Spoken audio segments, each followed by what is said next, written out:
JAMB bows to pressure, extends 16-year admission age limit to 2025. Tinubu sometimes moves around at night to see how Nigerians are suffering, says Senator Orji Kalu. Defamation, hold VeryDarkMan responsible, Bobrisky tells Falana, Falz. Summary of the news.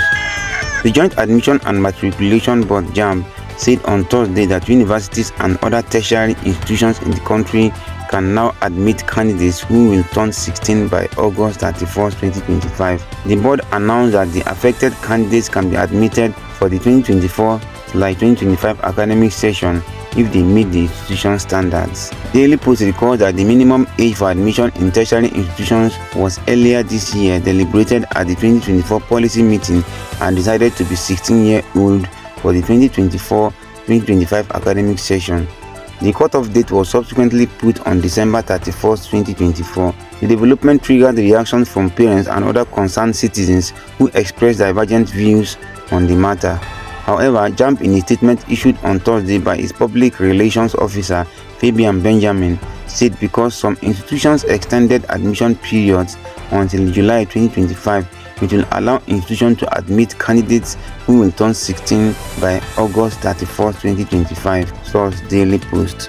The senator representing Abia North Senatorial District, Orji Kalu, has claimed that President Bola Tinubu used to move around the Federal Capital Territory (FCT) Abuja to monitor the sufferings Nigerians are currently facing. The lawmaker and the chieftain of the ruling All Progressive Congress disclosed this on Thursday's edition of Channels Television's Politics Today. The president himself knows that Nigerians are suffering and hungry. He's a street person. He knows the street very well, Senator Kalu said. He continued, the president sometimes uses his car to go around and know what is happening in Abuja here. This is coming barely 2 days after the country's Vice President, Senator Kashim Shettima, admitted that some of the policies the government had implemented so far had caused Nigerians pain, but he and his principal, President Bola Tinubu, had no options. He continued, my heart and the heart of President Bola Tinubu go to the Nigerian people. We empathize with what the poor and young are going through in the Nigerian nation, but we have no option.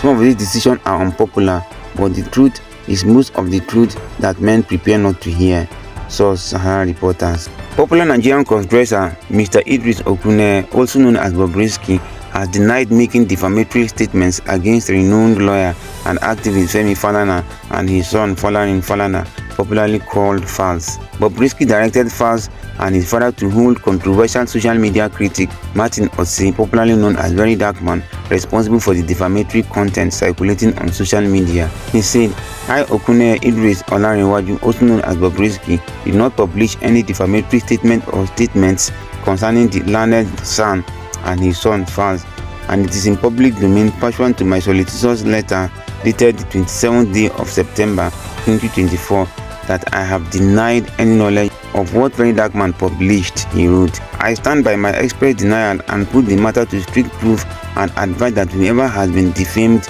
should hold the publisher of the defamatory content, and my fundamental rights to privacy of my communications should be respected and protected, Bobrisky said, source Leadership newspaper.